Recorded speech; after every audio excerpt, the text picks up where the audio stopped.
Okay, let's dive right in. Today, we're unpacking a pretty wide ranging interview with the controversial British activist Tommy Robinson.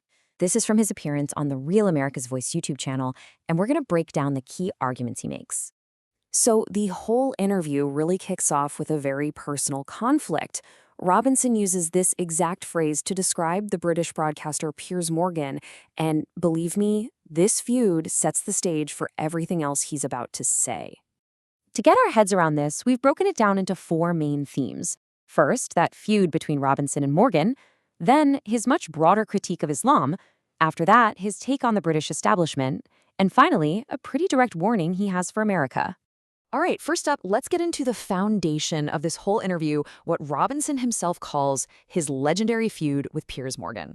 Robinson comes out swinging with a whole list of accusations. He basically paints Morgan as the ultimate establishment figure, someone who just flips his views depending on what's popular. He even brings up the old UK phone hacking scandal, directly tying Morgan to it, and calls him a coward for, in his view, staying quiet on tough subjects until it's safe to talk about them.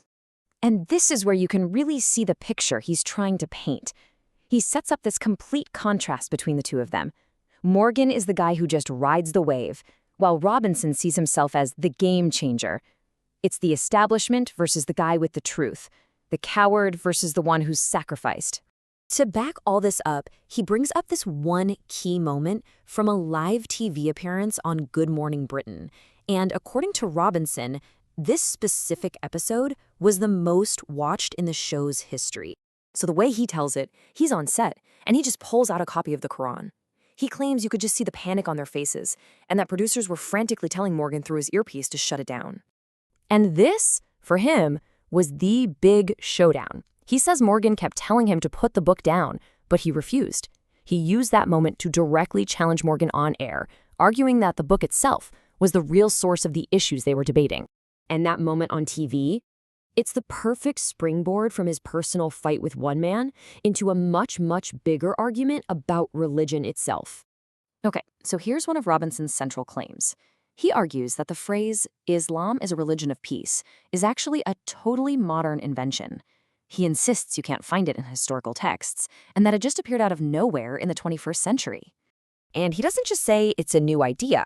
He points the finger directly at former U.S. President George W. Bush, claiming he was the one who started what Robinson calls the Great Lie, right after the September 11th attacks. So to make his case, he reaches back into British history. He brings up these quotes he attributes to Winston Churchill and William Gladstone, basically saying that past leaders saw things very differently. Now, it is worth noting that the exact sourcing and context of these quotes are often debated by historians. So the first one he uses is from the 19th century Prime Minister, William Gladstone, who he says made this statement while holding the Quran in Parliament. And the second one is this really stark comparison that he attributes to Winston Churchill. He uses this to argue that historical figures had a kind of clarity that he thinks today's leaders are completely lacking. All of this leads directly into his third major theme, the idea that the entire British establishment is failing and that it has created what he calls a two-tier justice system. And when he says establishment, he means everybody. He's pointing fingers at the royal family, senior politicians like Keir Starmer, the media, and the justice system. In his view, they're all either silent on the big issues or, even worse, they're complicit. To really hammer this point home, he throws out a really startling statistic. He claims, without giving a source for the number, that 4 times as many British Muslims went to fight for ISIS in just 3 years than have joined the entire British military in the last 50. For him, this is proof of a massive problem that he says no one in power is willing to touch. And this brings us to the final part of the interview, where he takes everything he's laid out about the UK and turns it into a direct cautionary tale for the United States. He frames his whole warning around these population figures. Citing his own numbers here, he says the US Muslim population is about 1%, while the UK's is 6%. Because of that, he argues America is ahead of the curve and still has a chance to act before it ends up with what he sees as the UK's problems.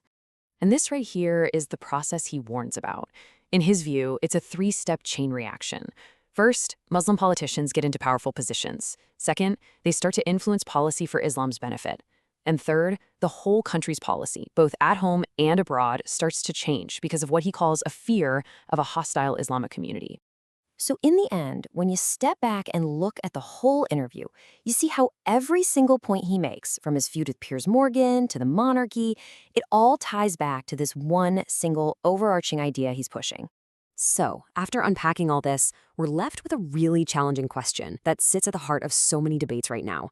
Where exactly is the line between legitimate criticism and dangerous rhetoric?